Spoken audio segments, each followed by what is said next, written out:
Bonsoir à tous et bienvenue dans le 7-8, votre édition d'information locale sur TV78. Nous sommes le lundi 3 février, voici les titres. De nombreuses crèches privées ont baissé le rideau aujourd'hui à 16 h, une opération crèche morte pour protester contre un projet de décret du gouvernement qui imposerait davantage de normes à ces structures. Une réforme qui menacerait directement l'avenir des micro-crèches pourtant primordiales en zone rurale, témoignage dans cette édition. Depuis quelques mois, Lidl est implanté à Ably, le géant du hard discount qui a ouvert une plateforme logistique la plus grande en Île-de-France à proximité de l'A11 et de la Nationale 10. Elle doit desservir à terme 53 magasins du groupe allemand. Le site aura à l'avenir plus de 300 salariés. Et puis focus sur un programme en cours de déploiement à Saint-Quentin en Yvelines. Force, c'est son nom, a pour objectif de remobiliser les personnes éloignées de l'emploi. Pour ce faire, plusieurs partenaires s'associent. Présentation du dispositif à suivre. Sans oublier la page sport à retrouver également dans ce 7-8. Mais avant de développer ces titres, l'Île-de-France touchée ce lundi par un pic de pollution aux particules fines. Cet épisode a été causé par les vents faibles et les températures très fraîches de ces derniers jours qui ne permettaient pas la dispersion des polluants. En conséquence, la préfecture de police a abaissé la vitesse de 20 km/h aujourd'hui sur les autoroutes nationales et certaines routes départementales d'Île-de-France. La colère des crèches et micro-crèches privées. Aujourd'hui, plusieurs établissements ont fermé symboliquement leurs portes à 16 h. L'objectif, demander davantage de financement à l'État et protester contre un projet de décret du gouvernement qui pourrait entrer en vigueur dès le 1er janvier 2026.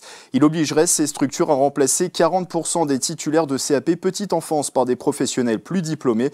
Et d'après le secteur, cette réforme visant à renforcer la qualité d'accueil entraînera une suppression d'emplois et menacerait l'existence de 5000 micro-crèches en France. Écoutez les explications d'Ariane Ouaché, fondatrice du réseau Les Coloriers, qui gère 26 micro-crèches dans les Yvelines. Elle a répondu à nos questions depuis la micro-crèche installée à Chavenay.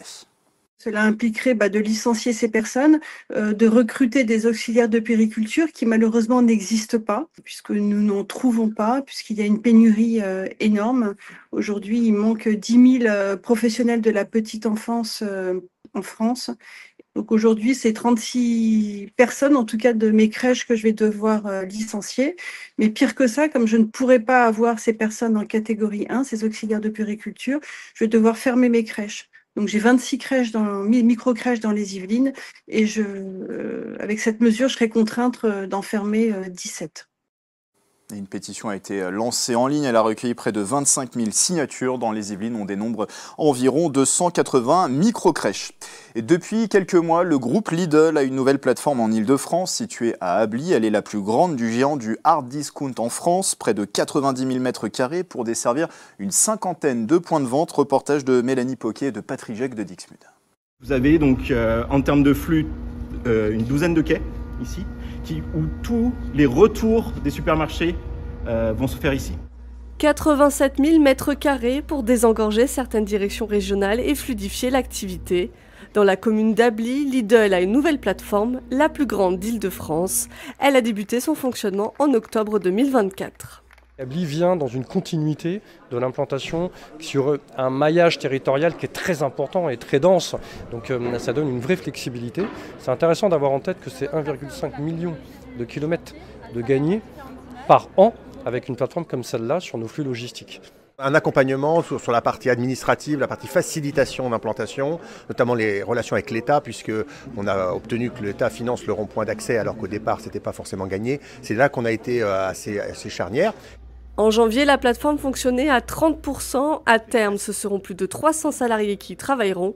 À proximité de l'A11 et de la N10, elle desservira 53 magasins à travers la région Île-de-France, l'Eure-et-Loire, l'Orne, l'Eure ou encore le Loiret. On a 14 000 m² à peu de choses près de panneaux photovoltaïques entre la toiture et les ombrières sur le parking qui nous permettent par exemple de récupérer et d'obtenir 25% de nos besoins électriques sur une année entière.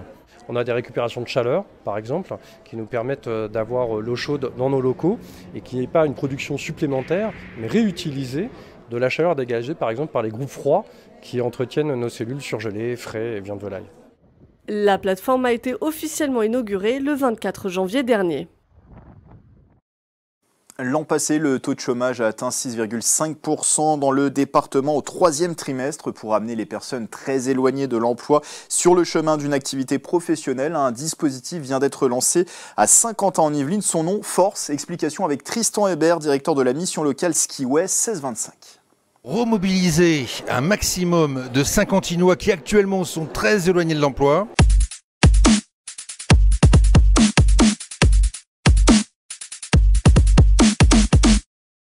Concrètement, l'idée, c'est d'aller repérer, identifier les publics les plus éloignés de l'emploi pour les coopter, pour les remobiliser et pour les accompagner sur le chemin de l'emploi.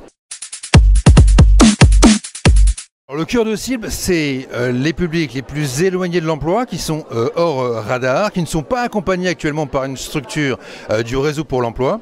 En particulier, donc, on s'adresse aux jeunes de 18 à 25 ans, aux seniors de plus de 50 ans et également aux femmes dites isolées, fragilisées.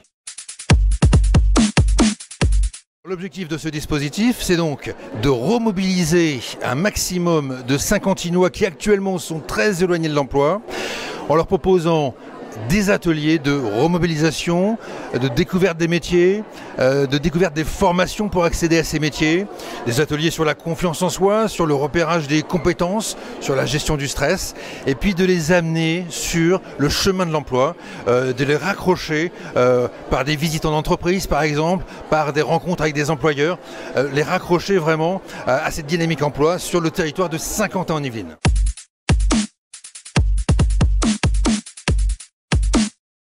C'est l'heure de la page sport dans le 7-8.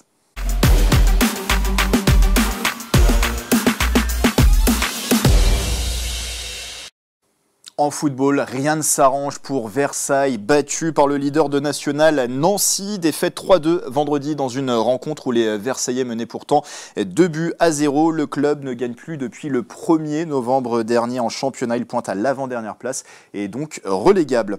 En revanche, ça va mieux pour les joueuses de l'Entente Le Chesnay. Versailles avec une victoire samedi sur le parquet de Gaderbauge-Boye. Vous le voyez, une victoire 66-59. Deuxième succès d'affilée en championnat pour les joueuses yvelinoise, le LCV 78 est l'actuel 6e de la poule C en National 2 féminine.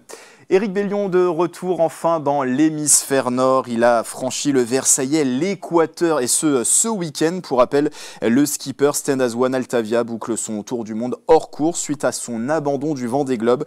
Après les mers calmes au large des côtes sud-américaines, Éric Bellion est désormais aux prises avec les vents capricieux du très compliqué Poteau Noir. Regardez.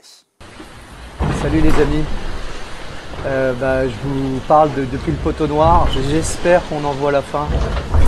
Il est dur, il est vraiment dur, il est violent et surtout assez imprévisible. On se fait surprendre par des claques à 30 nœuds alors qu'on est dans 5 nœuds de vent, et puis là, comme vous l'entendez, on a évidemment une houle. Bon courage à Éric Bellion pour la fin de son aventure. Enfin, quelques images des 6 heures du Vélodrome National pour refermer cette édition. La 5e édition de cette compétition de cyclisme sur piste se tenait samedi dernier à Saint-Quentin-en-Yvelines. 22 équipes étaient de la partie avec des coureurs de renom présents comme Quentin Lafargue ou encore Melvin Landerneau. Le team Matériel Vélo remporte l'épreuve en battant le record devant l'équipe cycliste Vélizy 78. En mixte, le team Rats prend la première place. Voilà, c'est la fin de ce journal. Merci de votre fidélité. Très belle soirée sur TV78.